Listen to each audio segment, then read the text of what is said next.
London, June 1817.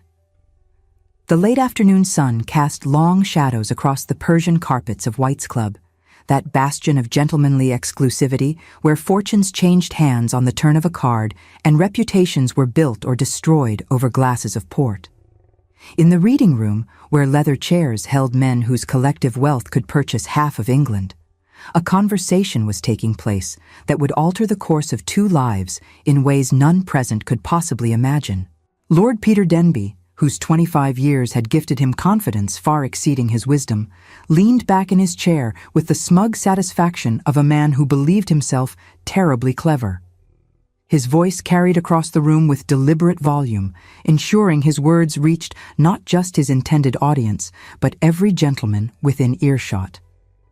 "Your reputation precedes you, Silverton," he drawled, swirling brandy in his glass. "The architect, they call you. The man who can arrange marriages for the most hopeless cases. But I confess, I find the accolades rather excessive." Marcus Beaumont, Duke of Silverton, looked up from the Times with glacial politeness. At 34, he possessed the kind of face that revealed little and promised less, all sharp angles and controlled expression. 5 years of widowhood had honed his features into something approaching marble, beautiful but cold. "Do you indeed?" Marcus replied, his tone suggesting profound disinterest in young Denby's opinions. "Any fool can match pretty heiresses with desperate second sons," Denby continued, warming to his theme. "The true test of your supposed genius would be something genuinely impossible." The atmosphere in the room shifted instantly. 8 gentlemen lowered their newspapers, sensing the approach of something noteworthy. Lord Denbigh had the look of a man about to propose something spectacular. "I assume you have a particular impossibility in mind," Marcus said, setting aside his newspaper with movements of deliberate precision. Denby's smile widened. "Miss Beatrice Langford, 7 complete seasons, 29 years old, not a single proposal in all that time, the eternal wallflower, the confirmed bluestocking. I wager £10,000 that even you, with all your celebrated skill, could not marry her off to an earl or superior rank within 8 weeks. The sum drew a sharp intake of breath from the room. £10,000 was a ruinous amount, a fortune that could purchase a country estate or sink a family line. It was reckless, absurd, and utterly irresistible. Marcus studied the younger man with the analytical gaze that had earned him his nickname. Lord Denbigh was testing him, that much was obvious. The boy sought to make his own reputation by challenging someone else's. It was a game Marcus understood intimately, though he rarely indulged in it anymore. Not since Catherine had died, taking with her his capacity for frivolous amusement. But his pride, that treacherous thing, stirred to life. "You have £10,000 to lose, Denbigh? I have sufficient confidence in the impossibility of the task. Do you accept, Your Grace? Or shall we all understand that your reputation is perhaps built on foundations of sand?" 7 pairs of eyes watched Marcus. In the brutal arithmetic of the ton, backing down from such a public challenge would damage his standing more than losing it outright. And some small part of him, the part that still remembered what it felt like to be alive, was curious about Miss Beatrice Langford and her 7 seasons of failure. "I accept your wager," Marcus said, his voice carrying the finality of a judge's gavel. 8 weeks from today, Miss Langford engaged or wed to a gentleman holding the rank of Earl or above. £10,000. Denbigh extended his hand, and they shook. Lord Ashworth immediately called for the betting book, that infamous ledger where White's recorded its members' most outrageous wagers.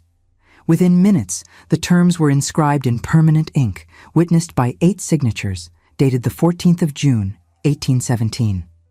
If stories of wit, vengeance, and love that transforms the most guarded hearts move you, I would be grateful for a like and subscribe. Join us for this tale of a wager that became something far more dangerous than either party could have anticipated. By the following morning, every drawing room in Mayfair knew of the bet. The Ton possessed a remarkable efficiency when it came to disseminating scandal, and the wager concerning poor Miss Langford spread through London society like flame through dry kindling. Marcus listened to the whispers at his club, noted the sideways glances at a morning assembly, and felt the first stirrings of something uncomfortable that might have been shame had he permitted himself to feel such things. He had made a wager on a woman's marriage prospects as if she were a horse at Newmarket. Catherine would have been appalled, but the bet was made, witnessed, and recorded. The only path now was forward. He began his investigation that very afternoon, employing methods both direct and subtle. His secretary made inquiries. His aunt, the Dowager Duchess of Silverton, consulted her extensive network of gossiping matrons. Within 48 hours, Marcus possessed a comprehensive portrait of Miss Beatrice Langford, and it was nothing like what he had expected. The bare facts were these: daughter of the late Sir William Langford, Baronet, who had died 7 years previous, leaving his only child an income of £200 per year. Not poverty, but hardly riches. No mother, no siblings, no family of influence. She resided with her widowed aunt, Mrs. Helena Fairweather, in a respectable but modest establishment in Bloomsbury. 7 seasons, 29 years old, never betrothed, never even courted with any seriousness. But the interesting details lay beneath the surface. Miss Langford was described as unfashionably tall, unfashionably thin, and unfashionably opinionated. She read philosophy, she studied mathematics. She had been overheard at more than one assembly discussing topics no gently bred lady should even comprehend, much less speak of in public. And then Marcus discovered the most intriguing detail of all. "Your Grace," his secretary said, entering the study with an expression of poorly concealed surprise.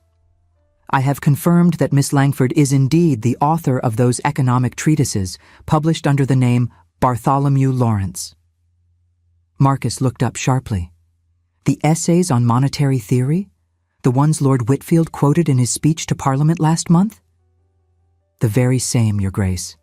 She has been publishing under the pseudonym for 3 years. The editor of the journal believes Mr. Lawrence to be a Cambridge scholar. He has no idea the author is an unmarried woman operating from her aunt's drawing room." For the first time in 5 years, Marcus felt genuine curiosity stir to life. This was no ordinary wallflower. This was a woman of formidable intellect, concealing her light behind a masculine nom de plume because society would never take seriously the economic theories of a spinster. He read her essays that evening, all 12 of them, tracking her arguments with growing respect. Her analysis of trade restrictions was brilliant. Her proposals for banking reform were actually quite radical. The woman thought with precision and clarity that half the lords would envy, and London's drawing rooms dismissed her as an unmarriable bluestocking. The injustice of it rankled, which surprised him. Marcus had thought himself long past caring about society's casual cruelties. He orchestrated their first meeting with the care of a military campaign. Hatchard's bookshop on Piccadilly, late afternoon on a Thursday. He knew from his research that Miss Langford visited the shop every Thursday without fail, often spending 2 hours among the shelves. Marcus positioned himself in the philosophy section, apparently absorbed in a volume of Adam Smith, and waited. She arrived at 3:30, moving through the shop with the focused purpose of someone on a mission. Marcus observed her from behind his book, cataloging details. Tall, yes, easily 5 feet and 8 inches. Possessing neither the fashion nor the affectation to draw the eye in a crowded ballroom, she wore a gown of gray muslin that had seen several seasons of wear, brown hair pulled back in a simple style, spectacles perched on her nose as she examined book spines. But when she selected a volume and opened it, her face transformed. Absolute concentration, lips moving slightly as she read, one hand rising unconsciously to tuck a stray hair behind her ear. Intelligence radiated from her like heat from a fire. Marcus moved closer, angling his position so their paths would intersect naturally. "Remarkable work, is it not?" he said, as she reached for a book on the same shelf he was perusing. She startled slightly, looking up at him with gray eyes magnified by her spectacles. "I beg your pardon." "The Wealth of Nations," Marcus indicated the Smith volume he held. "Though I confess, I find his theories on division of labor less compelling than his moral philosophy." Miss Langford's eyes narrowed slightly, assessing him. Most gentlemen claim to admire Smith without having actually read him. "You are familiar with the theory of moral sentiments?" "I am. His concept of the impartial spectator as moral compass is quite elegant, though one might argue he underestimates the role of education and circumstance in shaping moral judgment." Marcus lowered his voice slightly, stepping a fraction closer, allowing the intellectual challenge to carry a subtle undercurrent of intimacy. Something shifted in her expression. Surprise, perhaps. Or was it pleasure at finding someone willing to engage with ideas rather than weather patterns? She held his gaze, a flicker of interest lighting her gray eyes. "That is precisely the criticism Godwin raises," she said slowly. "Though I would argue Smith's framework allows for educational influence while maintaining the fundamental capacity for moral reasoning." "Miss Langford," Marcus said, as if the recognition had just struck him, "forgive me. I did not immediately recognize you without the crowds of Almack's." Pink colored her cheeks. "You have the advantage of me, sir. Marcus Beaumont, Duke of Silverton. I believe we have been introduced, though I confess the circumstances escape me." They had been introduced 3 years ago at a musicale. She had been presented to him for exactly 30 seconds before some fashionable lady had claimed his attention. He remembered because he had noted, with the detachment of someone still deep in grief, that Miss Langford had the look of someone expecting to be dismissed. "Your Grace," she said now, offering a small curtsy, "I am surprised you recall me at all. On the contrary, I have heard excellent reports of your understanding of economic theory. I wonder if you might be interested in attending a small gathering at Silverton House next Wednesday evening. My aunt hosts occasional salons for those interested in intellectual discourse. We are expecting Professor Richmond from Cambridge to discuss his latest work on trade theory." Miss Langford stared at him as if he had just suggested they fly to the moon. "I assure you it is quite respectable," Marcus continued smoothly. "My aunt, the Dowager Duchess, serves as hostess. Perhaps a dozen guests, mixed company, very informal." "I am aware of your Grace's salons," Miss Langford said carefully, "but I cannot imagine why you would extend such an invitation to me. Because I suspect you would contribute more of value to the conversation than most of London's self-proclaimed intellectuals. Will you come?" She studied him for a long moment, and Marcus had the uncomfortable sensation of being thoroughly analyzed. Then, slowly, she nodded. "I should be honored to attend, Your Grace." "Excellent. My aunt will send formal invitation to your residence. Thursday next, 8 o'clock." He departed shortly after, leaving Miss Langford standing among the bookshelves with an expression of profound confusion. Phase 1 complete. The salon at Silverton House was everything Marcus had promised and nothing Beatrice had dared to hope for. The drawing room, with its cream silk walls and ceiling painted with classical scenes, held perhaps 15 people, all engaged in animated conversation. Professor Richmond held court near the fireplace, gesturing enthusiastically as he explained his theories on comparative advantage. 2 ladies Beatrice recognized as noted bluestockings debated the merits of Malthus by the windows. A young gentleman she did not know was absorbed in what appeared to be mathematical calculations, and there was not a single person discussing the weather, fashion, or the latest whisper from the scandal sheets. Miss Langford, the Dowager Duchess, materialized at her elbow, a formidable woman of 70 with sharp eyes and sharper wit. "How delightful that you could join us. My nephew speaks most highly of your mind. Do come. You must meet Lady Whitmore. She has been corresponding with political economists in Edinburgh, and I know you will find her fascinating." Beatrice was introduced, welcomed, and drawn into conversation with a warmth she had never experienced in any London drawing room. These people wanted to hear her opinions. They asked her questions and actually listened to her answers.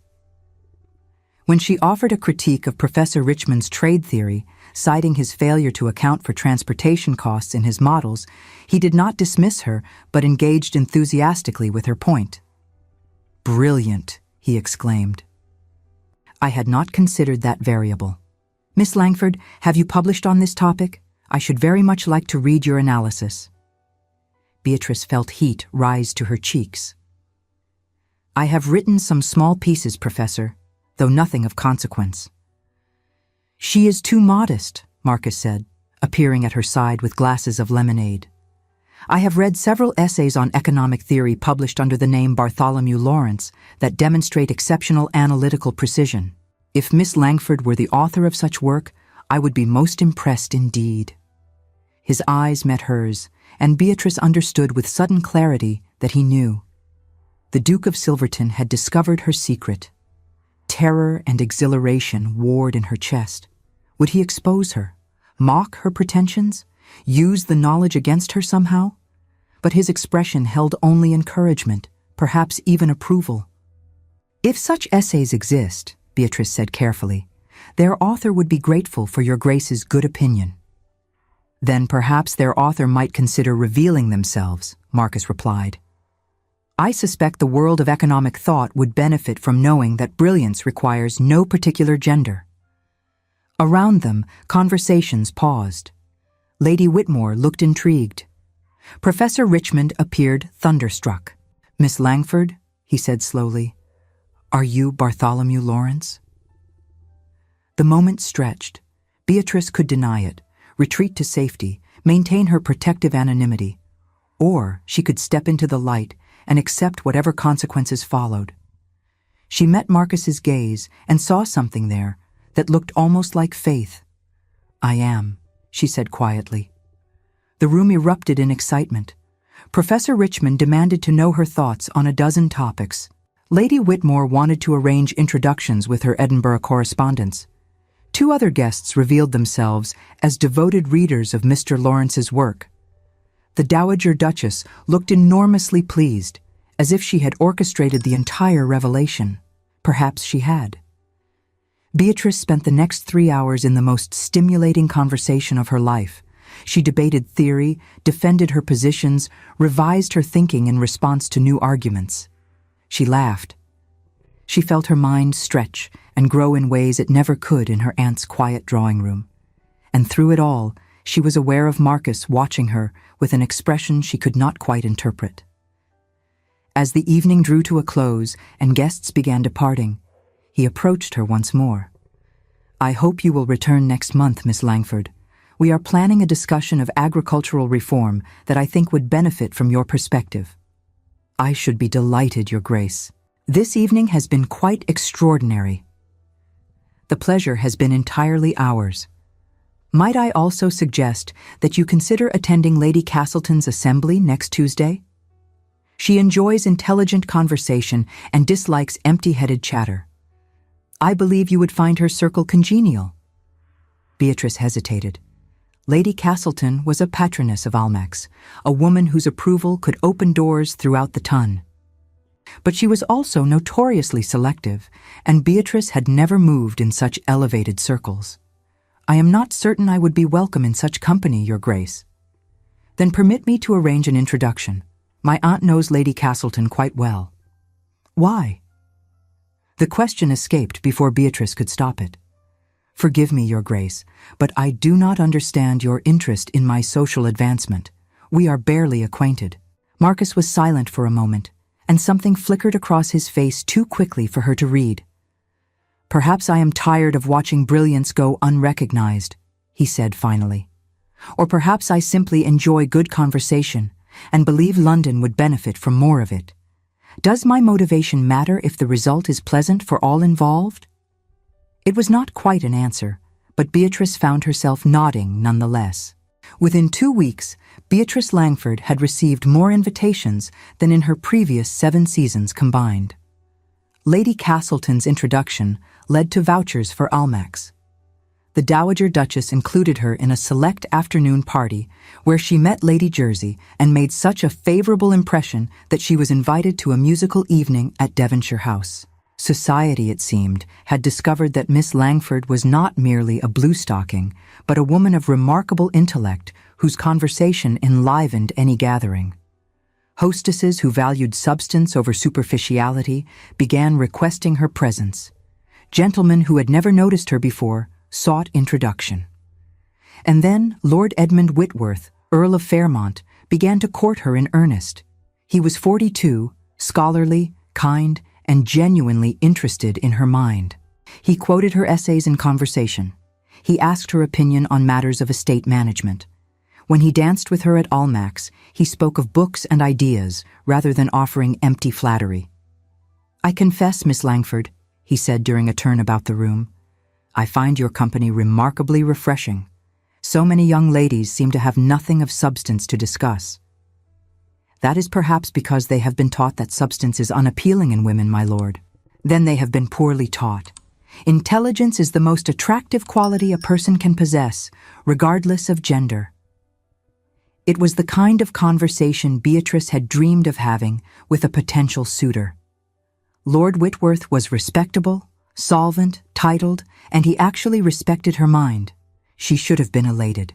Instead, she found her eyes drifting across the ballroom to where Marcus stood speaking with some gentleman, his posture relaxed, his face arranged in an expression of polite interest that somehow never reached his eyes.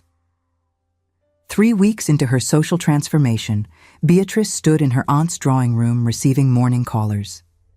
Lord Whitworth had just departed, leaving behind a bouquet of roses and an invitation to drive in Hyde Park the following afternoon. "My dear girl," Aunt Helena said, beaming with pleasure, "an earl is courting you. An earl. After all these years, I had begun to fear you would never marry." "I am as surprised as you, Aunt." "Surprised? You should be jubilant. Lord Whitworth is quite respectable. His estate is unencumbered, and he seems genuinely fond of you. I do believe we shall be planning a wedding before summer's end." The door opened, and Lady Charlotte Montgomery swept in without waiting to be announced, a breach of etiquette that immediately put Beatrice on guard. Lady Charlotte was London's most accomplished gossip, a woman who collected scandal the way other ladies collected porcelain figurines. "My dear Miss Langford," she cooed, settling herself on the sofa with theatrical grace. "You are quite the sensation this season. Such a transformation. One might almost call it miraculous." "Lady Charlotte," Beatrice replied carefully, "how kind of you to call." "I confess, I was most curious to see you. Everyone is talking about your sudden rise in society, from wallflower to sought-after guest in a matter of weeks. It is quite the Cinderella story. I have been fortunate in making some new acquaintances." "Oh, is that what we are calling it?" Lady Charlotte's smile sharpened. "Forgive me, my dear, but surely you know about the wager?" The room seemed to tilt slightly. "I beg your pardon?" "The wager at White's. It is in the betting book, recorded in ink with 8 witnesses. Did no one tell you?" Lady Charlotte's tone dripped with false sympathy. "Lord Denbigh wagered the Duke of Silverton £10,000 that he could not marry you off to an earl or superior within 8 weeks. The entire club saw them shake hands on it. June 14th was the date recorded, which means His Grace has until the 10th of August to win his bet." The words struck like physical blows. Beatrice felt the blood drain from her face as the pieces fell into horrible alignment. The chance encounter at Hatchard's, the salon invitation, the introductions to influential ladies, Marcus's careful orchestration of her social rise. It had all been strategy, a game, a wager to be won. "I see you were unaware," Lady Charlotte observed with satisfaction. "I thought you should know the truth before you embarrassed yourself further. His Grace is quite skilled at manipulation, they say. £10,000 is considerable motivation for even a duke." She departed shortly after, leaving devastation in her wake. Beatrice sat frozen on the sofa, her mind racing through every interaction with Marcus, reinterpreting each conversation, each gesture, each apparent kindness through this new, ugly lens. He had made her believe someone finally valued her mind. He had made her believe she might be worthy of genuine regard.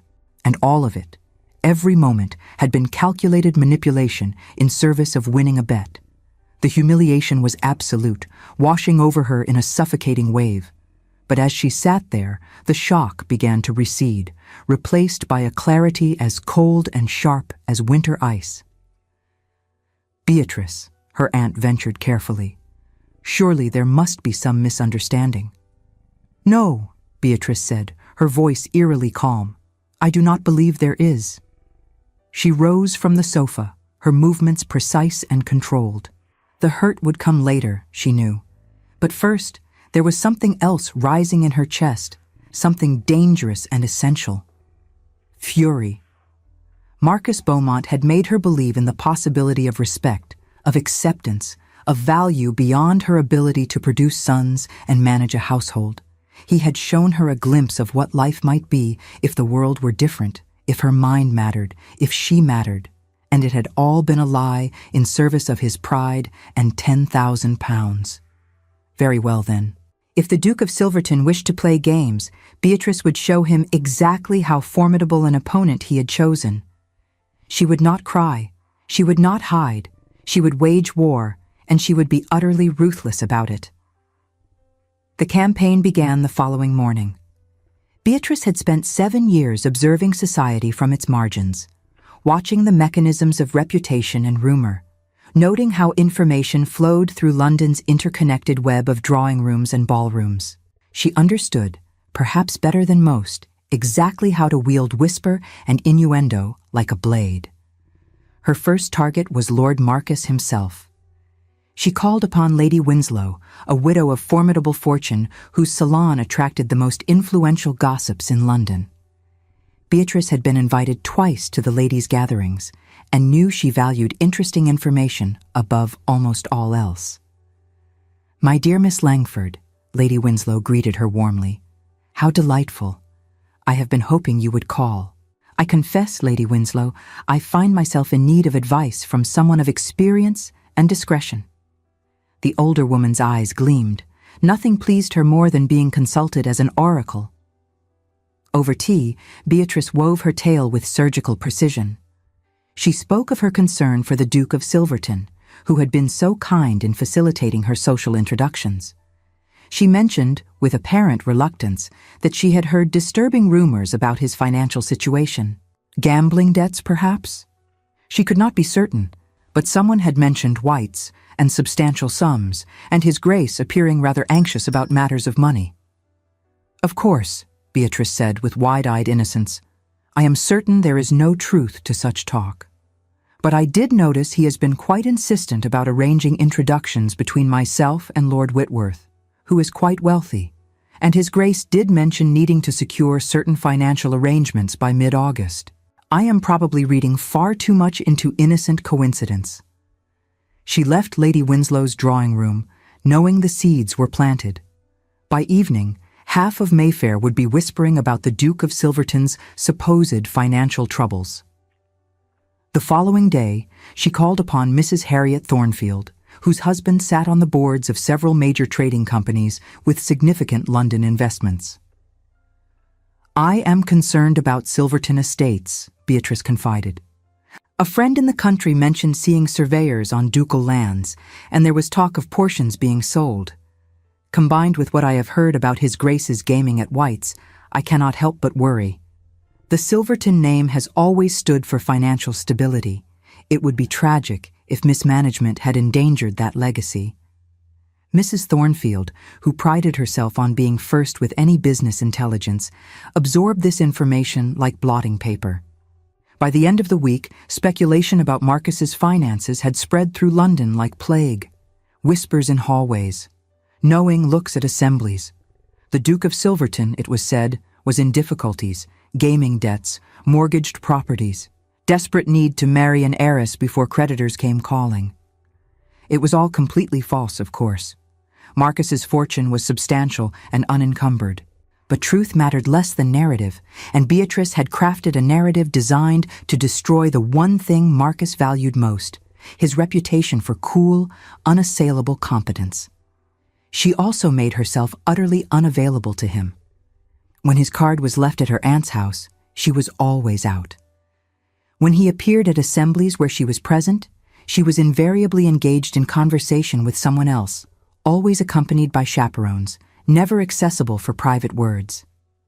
At Almack's on Wednesday evening, she watched him cross the room toward her with purposeful stride and immediately engaged Lady Castleton in animated discussion about agricultural theory, positioning herself in the center of a group that would make private conversation impossible. Marcus stopped 6 feet away, frustration evident in the set of his shoulders. Their eyes met across the space, and Beatrice allowed herself a small, cold smile before turning her attention back to Lady Castleton's question about crop rotation. She saw his jaw tighten. Good. Let him feel a fraction of the helplessness she had felt upon learning of his manipulation. Lord Whitworth, meanwhile, continued his attentions, apparently undeterred by the whispers about financial irregularities in Silverton's affairs. He was too decent, Beatrice thought with some guilt, to engage in that sort of speculation. Too honorable to believe malicious gossip without evidence. Unlike her. But then, she had evidence of Marcus's dishonor. She had his bet, recorded in ink, witnessed by 8 gentlemen. She had his systematic manipulation of her social standing in service of that wager. Whatever she did to him now was justice, not malice. At least that was what she told herself in the quiet hours of the night when guilt tried to surface. The 5th week arrived, bringing with it the season's most anticipated event, the Devonshire Ball, where 1,200 of London's elite would gather in spectacular excess. Beatrice attended in a gown of deep blue silk, the first truly fashionable dress she had owned in years. It had been a gift from Aunt Helena, who was beside herself with joy at her niece's sudden prospects. The color brought out the gray of Beatrice's eyes and made her skin seem luminous rather than merely pale. "You look beautiful," Lord Whitworth said when he claimed his promised dance. "Miss Langford, I wonder if we might speak privately this evening. There is a matter of some importance I wish to discuss with you." Beatrice's heart sank even as she smiled. She knew what he would ask, and she would have to refuse him, because accepting a proposal procured through another man's manipulation felt like capitulating to the very system that had dismissed her for 7 years. But before she could respond, a commotion near the entrance drew general attention. The Duke of Silverton had arrived, and he was not alone. He escorted Lady Helena Ashworth, a widow of enormous fortune and impeccable connections, but it was the man walking beside them who captured every eye in the ballroom. Lord Peter Denby, looking thoroughly uncomfortable. Marcus made his way directly to the Master of Ceremonies, spoke briefly, then approached the musicians. A moment later, the music ceased, and the dance floor cleared. "Ladies and gentlemen," the Master of Ceremonies announced, "His Grace the Duke of Silverton requests your attention for a matter of some importance." The ballroom fell silent. 1,200 people turned to watch as Marcus moved to the center of the floor, Lord Denby trailing behind him with visible reluctance. Even from this distance, Beatrice could see that Marcus had been shunned by 3 separate groups as he entered. The chill in the room was palpable. Beatrice felt ice form in her stomach. What was he doing? "Many of you," Marcus said, his voice carrying clearly through the vast space, "are aware of a wager recorded in White's betting book on the 14th of June. Lord Denby wagered me £10,000 that I could not facilitate the marriage of Miss Beatrice Langford to a gentleman of Earl's rank or higher within 8 weeks. Gasps rippled through the crowd. To speak of such things publicly was beyond scandalous. "I am here tonight," Marcus continued, and for a fleeting second his composure seemed to crack, revealing the immense personal cost of what he was about to do. "To inform you all that I have lost the wager." He pulled a bank draft from his pocket and handed it to Lord Denby with deliberate ceremony. £10,000, as agreed, paid in full with 2 weeks yet remaining of the original 8. I have failed completely in the task I accepted, and Lord Denby has won his bet. The ballroom erupted in whispers. Beatrice stood frozen, her mind settling into a cold, crystalline clarity. Marcus was not finished. "I wish to make clear," he said, his voice cutting through the noise, "that my failure is not due to any deficiency in Miss Langford, who is the most intelligent, principled, and remarkable woman I have had the privilege to know. My failure is due to the fact that she discovered the existence of the wager 3 weeks ago and has spent the time since ensuring that my reputation, my social standing, and my peace of mind have all been systematically destroyed in recompense." He turned, his eyes finding Beatrice across the crowded floor. "She has proven herself a far more skilled strategist than I shall ever be, and I am paying this wager early to make absolutely clear that I acknowledge complete defeat. The bet is concluded. Miss Langford's marriage prospects, should she choose to marry at all, are her own business and no longer the subject of any gentleman's wager or manipulation." The crowd parted as he walked toward Beatrice, every eye in the ballroom watching. She stood her ground, chin raised, refusing to show the confusion roiling inside her. Marcus stopped at a respectful distance, close enough for conversation, but far enough to maintain propriety. "Miss Langford," he said quietly, though in the silence every word carried to the edges of the ballroom, "I owe you an apology that I suspect you will not accept, and an explanation that you have no obligation to hear. But if you would permit me 5 minutes of your time, I would attempt both." Beatrice looked at him, at this man who had shown her kindness that proved to be manipulation, who had made her believe and then broken that belief, who was now publicly humiliating himself in ways she did not entirely fathom. "You may have 3 minutes, Your Grace." A flash of something crossed his face.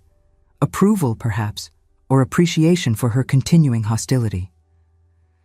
"The wager was cruel and foolish, and I accepted it for reasons of pride that shame me now. I intended to arrange some introductions, perhaps facilitate a suitable match, and claim my £10,000. A game of strategy, nothing more." "And then?" Beatrice prompted when he paused. "And then I researched you and discovered that you were Bartholomew Lawrence. I read your work and was genuinely impressed. I invited you to my salon, not primarily to serve the wager, but because I wanted to meet the mind behind those essays. I wanted to see you in an environment where your brilliance would be recognized. How convenient that such recognition also served your purposes." "It did," Marcus agreed. "I will not pretend otherwise. But Miss Langford, somewhere in the second week, the purpose changed.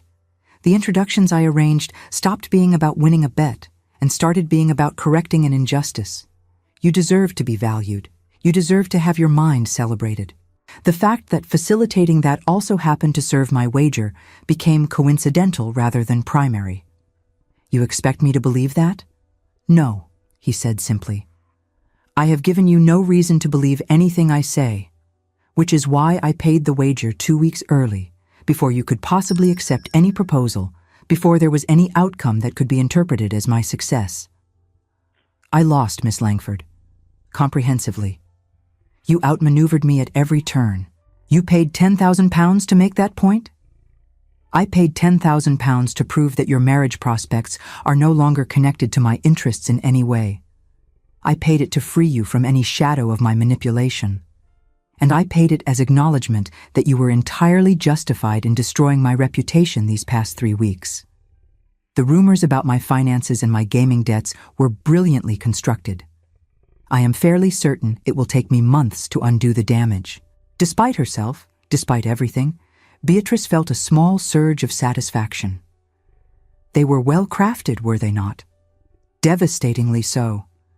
Lady Winslow has been positively frigid in her recent correspondence. 3 invitations have been quietly withdrawn.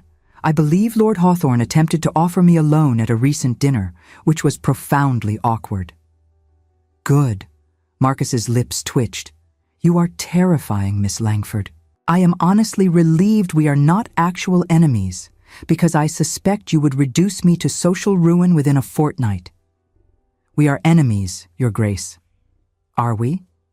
He studied her face with that analytical gaze she had once found flattering and now simply found frustrating. Or are we two proud people who both responded badly to being challenged, and who both have lessons to learn about the consequences of treating other human beings as pawns in games? I am not the one who made the wager. No, you merely systematically dismantled my reputation based on lies and manipulation. I am not saying you were wrong to do so, he added quickly as fire flashed in her eyes. I am saying we might both acknowledge that we are capable of ruthlessness when provoked, and that perhaps neither of us is entirely the villain in this scenario. Beatrice wanted to argue, wanted to maintain her righteous fury, but something in his words resonated uncomfortably with truth. Your 3 minutes are concluded, Your Grace. Then I will use my remaining moment to say this. I arranged for your work to be submitted to the Edinburgh Review under your real name. Professor Richmond wrote the letter of introduction, and Lady Whitmore provided supporting recommendations. Your essays on trade theory and banking reform will be published in the autumn edition, attributed to Miss Beatrice Langford. You will be the first woman to be published in that journal under her own name. He bowed, turned, and walked away, leaving Beatrice standing in the center of the ballroom with 1,200 people watching her reaction. She had none to give them. Her mind had gone utterly still, absorbing the enormity of what had just occurred. In the days that followed, Beatrice discovered that Marcus's public acknowledgement had changed everything and nothing. Society continued to buzz with scandal, but now the focus was divided between the shocking wager and the equally shocking revelation that Miss Langford had systematically destroyed a duke's reputation in retaliation. Opinion was split on who had behaved more abominably. Beatrice found she did not particularly care what society thought. She had spent 7 years caring very much what society thought, and it had earned her exactly nothing. Lord Whitworth called upon her the day after the Devonshire ball. Miss Langford, he said gently, I believe I know what you anticipated I would ask you, and I want to save you the discomfort of refusing me. Beatrice looked at him in surprise. My lord? You are a brilliant woman, my dear, but you have absolutely no skill at concealing your feelings. Every time I mentioned future plans, you had the look of someone facing execution. I am 8 and 40 years old. I can recognize when a lady is being courted from duty rather than desire. Lord Whitworth, I am so terribly sorry. Do not be. I have enjoyed your company immensely, and I hope we might remain friends. But I think perhaps your heart lies in a different direction, even if you are not ready to acknowledge it yet. He departed with gentleness and kindness, leaving Beatrice to contemplate his parting words. Her heart did not lie anywhere, she told herself firmly. Certainly not toward a man who had manipulated her for profit. But she could not stop thinking about Marcus's face when he paid that wager, the set of his shoulders when he walked away from the ballroom, the fact that he had arranged for her work to be published under her name, which would do him no good and might even associate him with controversy. She found herself reading his letters, which continued to arrive despite her failure to respond. They were not pleas for forgiveness or protestations of feeling. Instead, they were intellectual discussions, responses to her essays, questions about her theories, debates about points of economic policy. He wrote to her mind, not her vanity. And against her better judgment, she found herself writing back. The correspondence continued through July and into August, becoming a lifeline Beatrice had not realized she needed.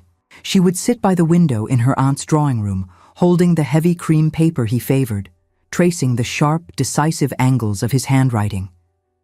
There was a tactile intimacy to the exchange, the faint scent of ink and wax, the weight of his thoughts in her hands.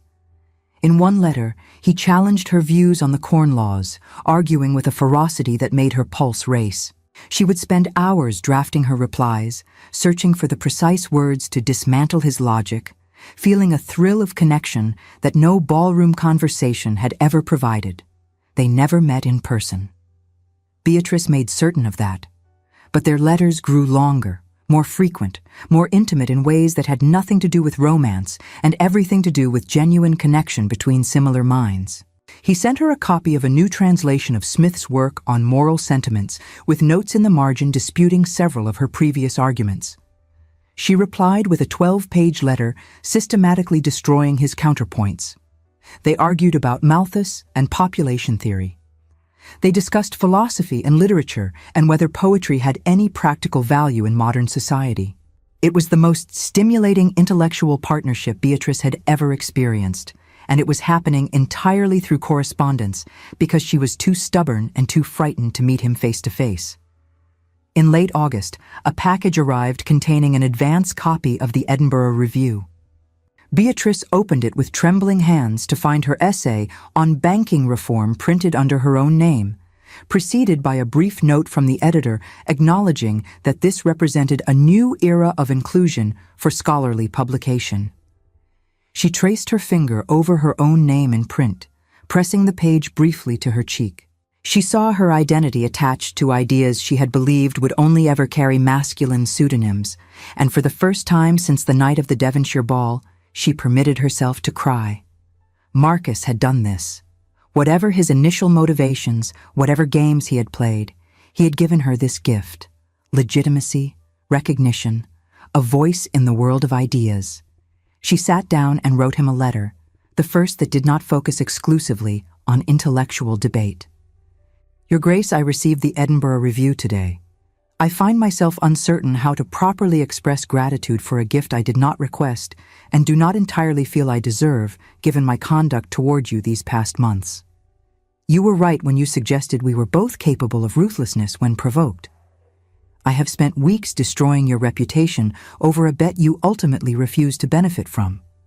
I am not certain that makes me particularly principled or admirable. I am angry still.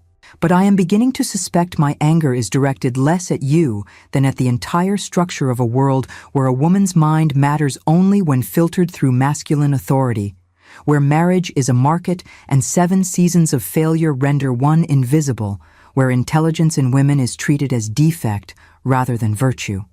You showed me a glimpse of what might be possible if the world were different. And then I learned it was manipulation. And the grief of that knowledge was disproportionate to any rational assessment of the situation. Which suggests, I suppose, that my reaction was not primarily rational. I do not know what I am trying to say with this letter. Perhaps only that I am tired of being angry, and that your correspondence has been the most valuable part of my recent months, and that I am sorry for the damage I caused to your standing, though not entirely sorry, because you did deserve some consequences for your choices. Yours in continued confusion, Beatrice Langford. His reply arrived the next morning.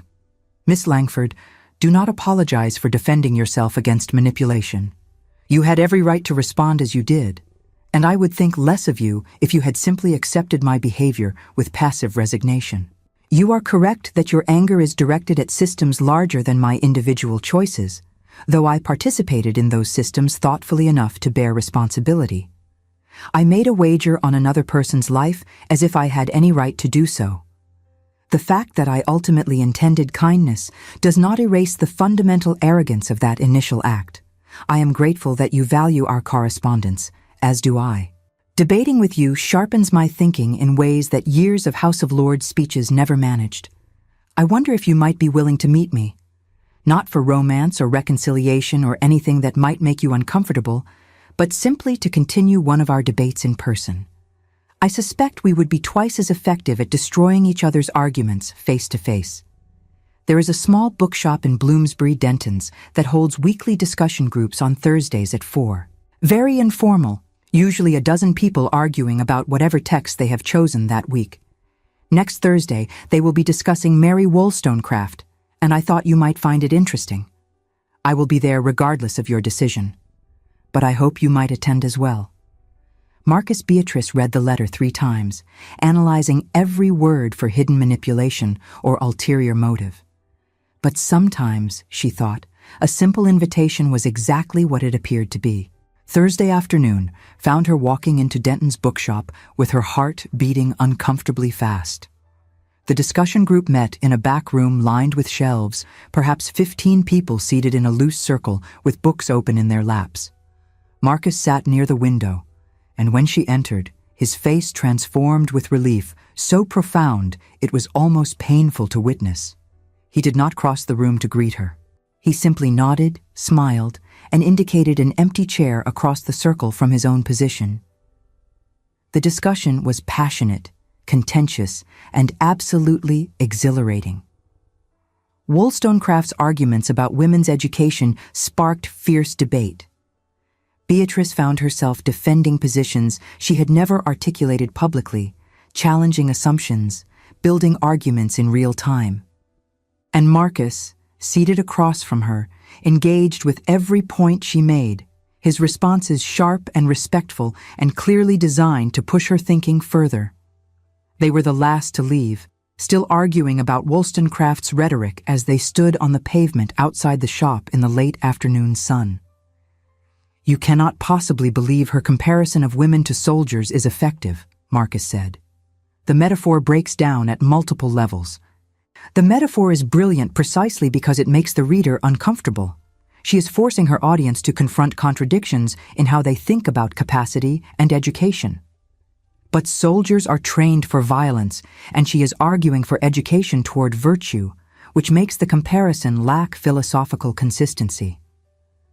Unless one interprets soldiers as trained for discipline and duty rather than violence specifically, in which case the metaphor holds." They walked slowly toward Bloomsbury Square, neither willing to end the conversation, both pretending they had not noticed how long they had been talking. "I have missed this," Marcus said finally. "Written correspondence is valuable, but it lacks the immediacy of direct debate." "I have missed it as well," Beatrice admitted, though I was determined not to acknowledge that fact. "Why?"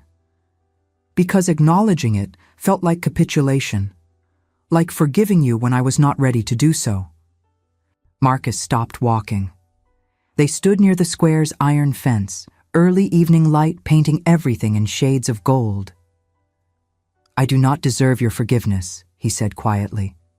"I am not asking for it. What I am asking for is the opportunity to continue knowing you in whatever capacity you find acceptable, as correspondent, as debate partner, as friend, if you can manage it. I have no expectations beyond that." "Why?" Beatrice heard herself echo his earlier question. "Why does it matter so much to you?" He was silent for a long moment, and when he spoke, his voice carried a weight she had never heard before. "Because in 5 years since my wife died, you are the first person who has made me feel truly alive. Not happy, necessarily.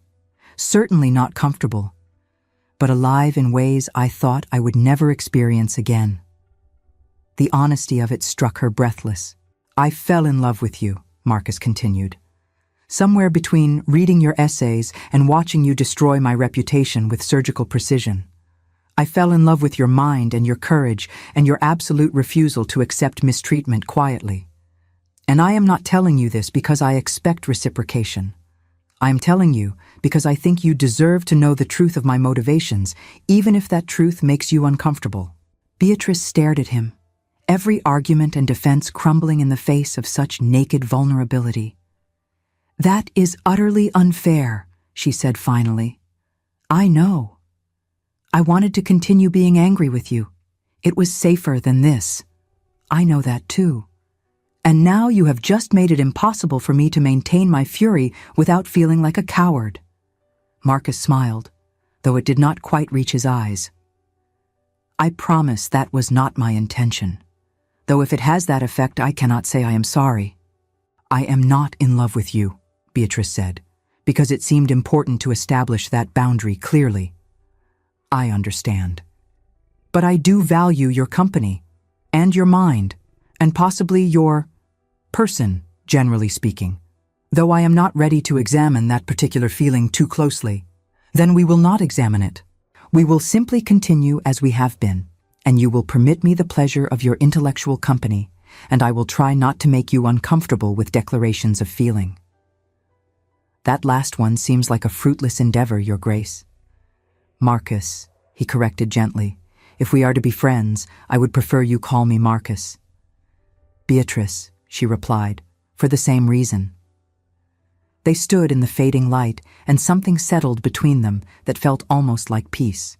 The autumn of 1817 brought changes that rippled through London society in ways both subtle and profound. Beatrice's essay in the Edinburgh Review sparked controversy and conversation in equal measure. Several newspapers published responses, some supportive, others scandalized that a woman would dare publish on economic theory. The Edinburgh Review's editor stood firm, announcing that future submissions from women would be evaluated on merit, not gender. 3 other women submitted essays under their own names in the months that followed. Beatrice and Marcus continued their Thursday meetings at Denton's bookshop, a routine that gradually expanded to include occasional walks in Hyde Park, visits to museum exhibitions, and dinners at Silverton House, where the Dowager Duchess presided with obvious satisfaction over their growing friendship. They did not court. They did not follow any of the prescribed patterns of romantic attachment. They simply spent time together, arguing about philosophy and politics and literature, gradually building something that had no name but felt increasingly essential to both of them.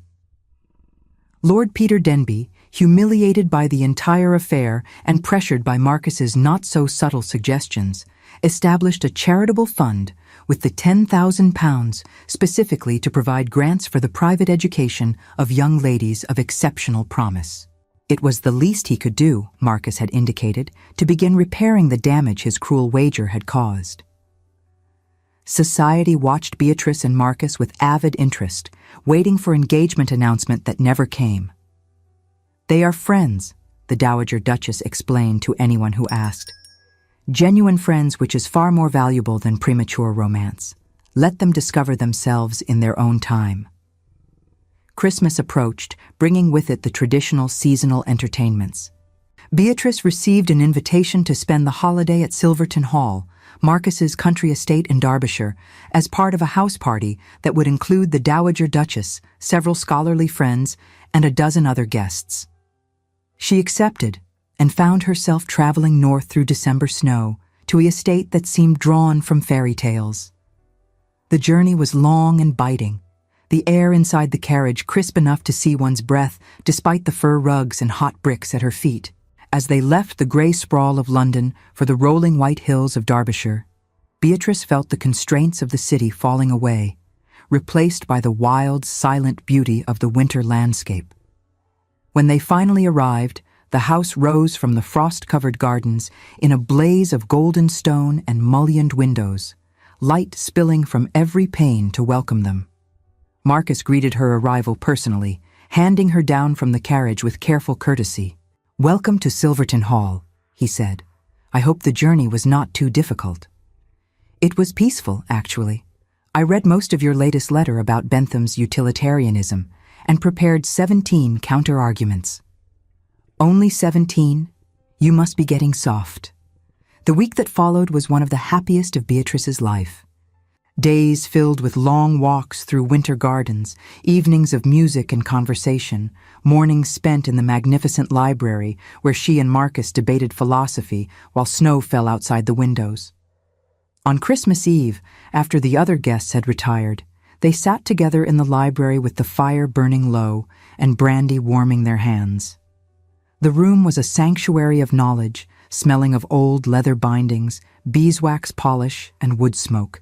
Heavy velvet curtains shut out the snowy night, creating a warm, enclosed world where only the two of them existed, surrounded by the wisdom of centuries. "I have something for you," Marcus said, retrieving a wrapped package from the desk. Inside, Beatrice found a first edition of Adam Smith's complete works, beautifully bound in leather with her initials stamped in gold. "I thought," Marcus said quietly, "that you should have them in your own name. No more hiding behind masculine pseudonyms. No more apologizing for brilliance." Beatrice ran her fingers over the leather binding, emotion thick in her throat. "I have something for you as well," she said, pulling a package from her reticule. It was a book, but when Marcus opened it, he found not a printed volume but pages of handwritten notes. His letters to her, all of them, carefully organized and annotated. "I wanted you to know," Beatrice said, "that I kept them, all of them. Even when I was angry, even when I wanted to burn them, I could not bring myself to destroy your words, because they mattered to me, because you matter to me." Marcus looked at her, firelight painting gold across his features. "Beatrice," he said carefully, "I need to ask you something, and I want you to feel absolutely no pressure to answer in any particular way. Ask, would you consider a courtship? A genuine courtship, not manipulation or strategy or anything beyond two people who value each other exploring whether that value might become something more?" Beatrice took a breath, considering the question and all its implications. "I have conditions," she said finally. "Name them." "I want a contract drawn up before any engagement that guarantees me complete financial autonomy. £5,000 per year, secured in a private trust in my own name, property controlled solely by me, the right to continue publishing under my own name without requiring your permission." "Agreed. What else?"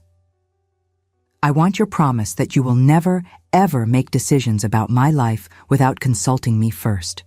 No orchestrating my social advancement, no arranging opportunities without my knowledge, no benevolent manipulation of any kind. You have my word. Anything else?" "A long courtship, at least a year. I need time to be certain this is real and not simply the lingering effects of intellectual compatibility and proximity." Marcus smiled. "1 year minimum. I accept those terms gladly. May I add one condition of my own?" "What is it?" "That you permit me to tell you, occasionally, that I love you. Not to pressure you toward reciprocation, but simply because it is true, and I would like to say it." Beatrice felt warmth spread through her chest, unfurling like spring flowers. "I suppose I can tolerate that," she said, fighting a smile. "Occasionally." "Then we have an agreement?" "We have an agreement." Marcus crossed the space between them and took her hand, raising it to his lips with old-fashioned gallantry. "Thank you," he said simply, "for giving me a chance I probably do not deserve." "You are right," Beatrice replied. "You do not deserve it. But I am discovering that I am not particularly interested in what you deserve. I am interested in what we might build together, if we are both brave enough to try." 1 year later, June 1818, they stood together in St. George's Church on Hanover Square and spoke vows that Beatrice had helped write. She wore cream silk and carried roses from the Silverton Gardens. She walked down the aisle alone, without a male relative to give her away, because she was giving herself freely and required no man's permission to do so. The marriage contract was revolutionary, guaranteeing her unprecedented autonomy through a strict settlement that protected her funds from her husband's control. Marcus's wedding gift to her was publication of her collected economic essays in book form, with a preface written by Professor Richmond endorsing the expansion of scholarly opportunities for women. The book would become required reading in several universities, though not without controversy. Beatrice's gift to Marcus was a complete translation of Adam Smith's The Theory of Moral Sentiments with extensive commentary, dedicated to the man who taught me that intellect requires no particular gender and that transformation is possible even for the most guarded hearts. At the reception, Lady Charlotte attempted to approach them to offer congratulations, but Beatrice looked directly through her with an expression of such arctic coldness that the woman actually stepped backward. Marcus watched this happen and fought to contain his laughter. "You are terrifying," he murmured. "I am so grateful we are on the same side now." "Are we?" Beatrice replied with a small smile. "I seem to recall we still have unresolved arguments about Malthusian theory. Ongoing debate is not the same as enmity." "No, I suppose it is not." Lord Peter Denby, looking thoroughly chastened and significantly more humble than a year previous, approached to offer his congratulations and inform them that his educational fund had just funded its 12th grant. "I wanted you both to know," he said quietly. that I am profoundly sorry for my role in causing you pain. I was young and foolish and cruel, and I have spent the past year trying to make amends. In fact, one of the young women we supported has just been accepted as a governess to a royal household in Prussia, solely on the strength of her mathematics, which she was able to study due to the fund. Then continue doing so, Beatrice said, not unkindly. For the rest of your life, if necessary. There are many women who deserve opportunities they have been denied. After he departed, Marcus turned to her with raised eyebrows. You were almost gentle with him. He is learning. Growth should be encouraged, even in former idiots. As evening fell, they stood together on the terrace of Silverton House, watching the last guests depart in their carriages. London spread below them, golden in the sunset, the scent of coal smoke and rain hanging in the air, the distant sound of church bells marking the hour. It was a city of noise and commerce and scandal, but from here it looked full of possibility. What are you thinking? Marcus asked. That a year ago I wanted to destroy you. 6 months ago I was terrified of my feelings for you. And now I am married to you, which seems impossibly unlikely. Regrets? Not one. You? Only that I wasted time on pride and games instead of simply asking to know you from the beginning. Beatrice leaned against him, feeling the solid warmth of his presence. Then we shall have to make up for lost time. A lifetime might not be sufficient. Then let us see what we can accomplish in the time we have. 3 months later, in the library at Silverton Hall, Beatrice sat by the fire with the first proofs of her new book spread across her lap. The philosophical treatise on women's education had been 3 years in the writing, and she read the pages with satisfaction, tempered by the exhaustion of early pregnancy. Marcus entered the room, carrying tea and looking at her with the mixture of concern and admiration that had become familiar. You should rest, he said. Dr. Henderson said not to overtax yourself. Dr. Henderson says many things, few of which acknowledge that my mind does not cease functioning simply because I am carrying a child. Fair point. He settled into the chair across from her. How are the proofs? Excellent. Infuriating. I have identified at least 40 places that require revision. Of course you have. They sat in comfortable silence, fire crackling, autumn rain pattering against the windows. This peace, hard-won and precious, felt like the greatest victory of all. Marcus, Beatrice said eventually, do you ever think about that wager at White's? About how we began? Sometimes. Why? Because I find myself almost grateful for it, which seems perverse. If Peter Denby had not been cruel, if you had not been arrogant, we might never have truly known each other. You believe our story required such an ugly beginning? No. But I believe the struggle made us better. You learned humility. I learned to fight for myself rather than accepting dismissal. We both learned that transformation requires discomfort. Marcus considered this. I suppose there is truth in that, though I still wish my path to loving you had involved less manipulation and more basic decency. Your path to loving me involved exactly what it needed to involve. I am not certain I would have respected you if you had been immediately perfect. Good thing I was spectacularly imperfect then. Spectacularly, Beatrice agreed, smiling. Outside, rain continued falling on the Derbyshire countryside, nourishing the earth, preparing the ground for spring. Inside, 2 people who had been wagered on and wounded, manipulated and transformed, sat together in the warm light, building a future neither had thought possible.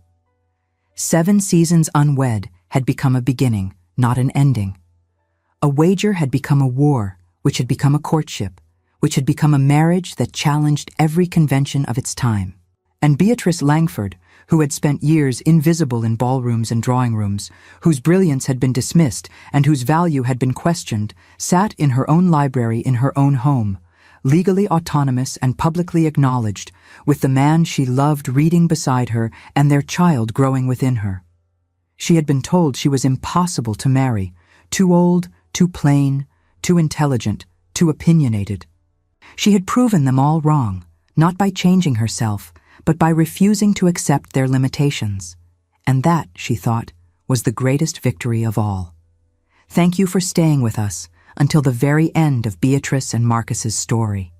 If this tale of wit, vengeance, and hard-won love moved your heart, please like, subscribe, and share it with someone who believes in second chances and the power of intellectual equals finding each other. Your support helps us continue creating stories of courage, transformation, and love that defies expectations.